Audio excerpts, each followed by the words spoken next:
After calling America home for the past 7 years, I've learned that what Americans consider completely normal can leave the rest of the world scratching their heads in disbelief. And honestly, some of these cultural quirks still blow my mind on a daily basis. You better take cover. Oh. So here's the thing. America does everything bigger, louder, and with more cheese than anywhere else I've ever lived. And while some of these cultural differences had me laughing, others genuinely shock me to my core, from everyday habits that seem innocent enough to systems that left this Aussie completely bewildered. Americans have a love affair with ice-cold drinks, and it often surprises visitors. And as an Aussie, I was absolutely blown away by this. Back home in Australia, you pay for every drink. But here, restaurants automatically fill glasses with ice and offer unlimited free refills on sodas. I remember my first visit here, I kept asking the waitress, how much for another Coke? And she kept giving me this weird look like I was mad. A worldmetrics.org 2024 report shows the average American consumes 44.7 gallons of soft drink every year. And this refill culture drives America's massive beverage consumption rates, especially when you compare it to other countries. And trust me, coming from Australia where a soft drink refill will cost you another $4, this one was pretty mind-blowing. It's free! Now, there's only 2 countries in the world that allow direct-to-consumer prescription drug advertising: the United States and our friends in New Zealand. Americans see an average of 9 drug commercials per day, contributing to $6.6 billion spent annually on prescription drug advertising. Now, as an Aussie watching American TV, it still gets me in Culture Shock Central. Every ad break, someone is asking me to talk to my doctor about some medication that I've never heard She of. recommended adding Rexulti. When taken with an antidepressant, Rexulti was proven to significantly reduce depression symptoms. In Australia, you see ads for headache tablets, maybe some vitamins, but here they're advertising serious prescription drugs like it's breakfast cereal. Then there's the long list of potential side effects that they rattle off while still trying to encourage you to take their pills. It's the strangest thing if you haven't seen it before. Death, weight gain, and high cholesterol may occur. Difficulty moving, tremors, slower uncontrolled body movements, restlessness and feeling like you need to move, sleepiness, nausea, vomiting, and indigestion are common. Side effects may not appear for several weeks. Now, American restaurant portions really shock international visitors, and honestly, they still shock me as well. A typical US restaurant meal contains between 1,200 to 1,500 calories, which is nearly an entirely day's recommended intake. And the small soft drink at a US movie theatre, it equals a large in many European countries. I'll never forget my first American diner experience. I ordered what I thought was a normal breakfast, and they brought me a plate that could feed an entire family back home. The pancakes were the size of dinner plates. In Australia, our big breakfast is maybe 2 eggs, some bacon, and some toast. Here, it's like they're preparing you for hibernation. Drive-through banks, coffees, groceries, wedding chapels. America has turned virtually everything into a drive-through experience. Drive-through banking started here in the 1940s, and now most US banks offer this service. But the real kicker? Drive-through pharmacies. Now, I thought this was a joke at first, but yes, you can line up in your car and pick up your prescription of antibiotics that your doctor has already run through for you. In Australia, getting medication requires at least pretending to be a responsible adult who can walk inside the chemist. Let me know if we have drive-through options for chemists now back home. It's not something I remember ever seeing. Yeah, I'd like one of those restraining orders. Now, unlike most countries where price tags include tax, American stores add sales tax at checkouts.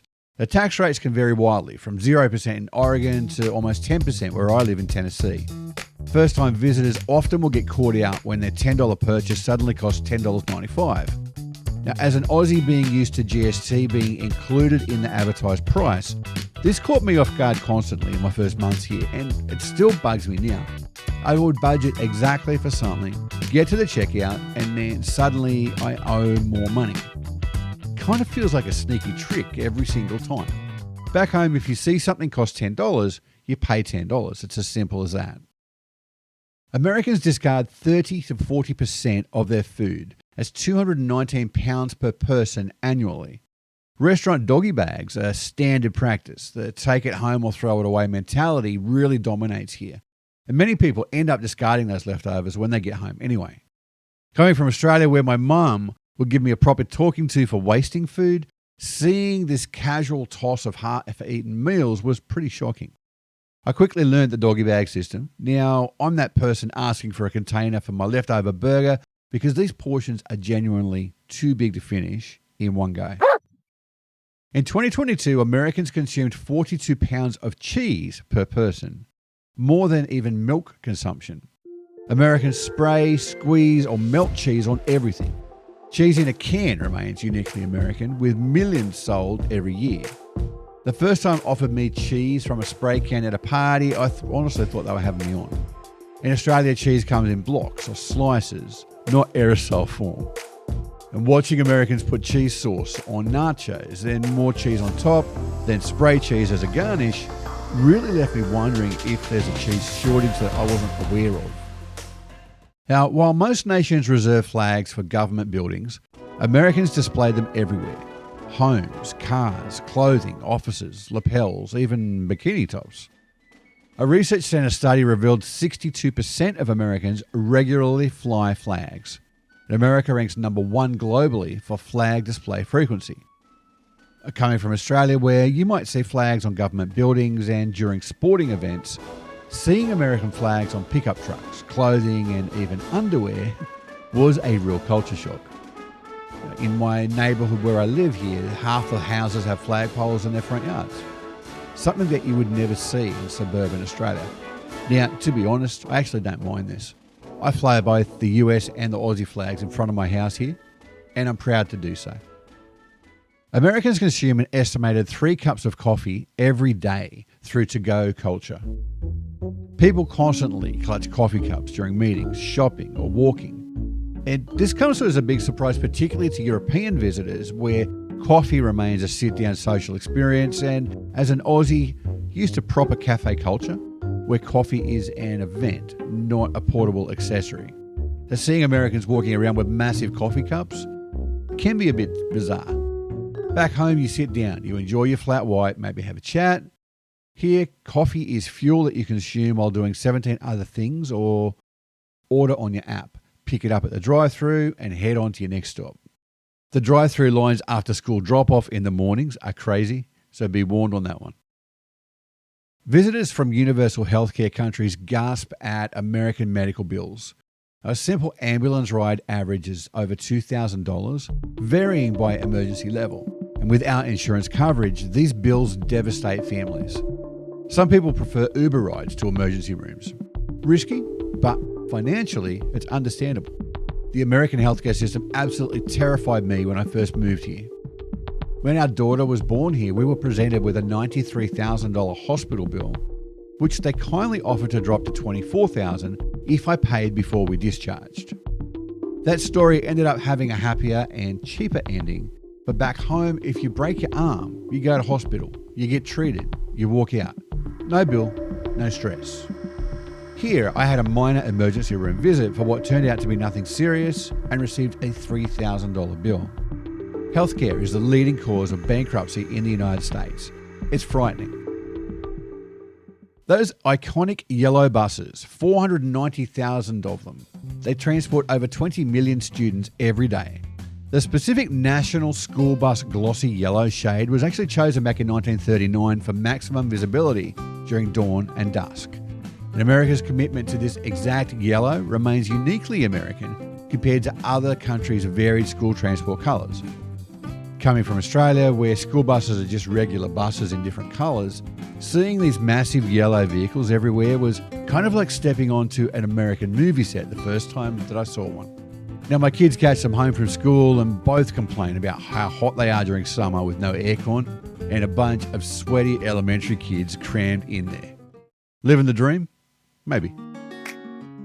While most countries set drinking ages at 18, America's strict 21-year law creates bizarre social dynamics.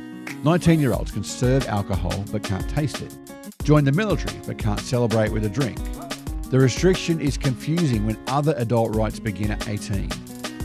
In Australia, where the drinking age is 18, This 21-year rule seems completely backwards to me. You can vote, you can get married, you can join the army, but you can't have a beer.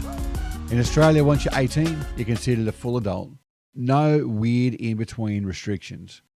Of course, we would also never have a drink before the age of 18, right? 3 in 5 Americans maintain active gym memberships. The US has more gyms per capita than any other country. What surprises visitors isn't just quantity, but the 24/7 access and social networking aspects as well. Many Americans use gyms as business meeting spaces rather than purely fitness centers. The gym culture here blew my mind as an Aussie, because back home, gyms are for working out. You go in, exercise, you leave. Here, I've discovered people having full business meetings on treadmills, social gatherings in the weight room, and gyms open 24/7 like convenience stores. My local gym has more amenities than some Australian hotels. Juice bars, massage chairs, even childcare services. Spotting pajama-clad shoppers might surprise international visitors, but it's pretty common in America. Whether you're grocery shopping or school drop-offs, some locals prioritise comfort over formal dress codes. This casual approach reflects cultural emphasis on individual expression and comfort over traditional public appearance standards.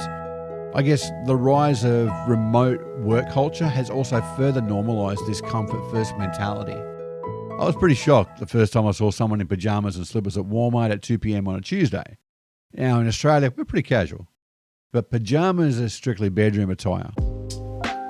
From free refills that no doubt contribute to an obesity crisis to healthcare costs that still terrify me, America's distinctive cultural practices create endless conversation topics for talking to family back home. I swear they think I'm making half this stuff up until I show them the actual evidence.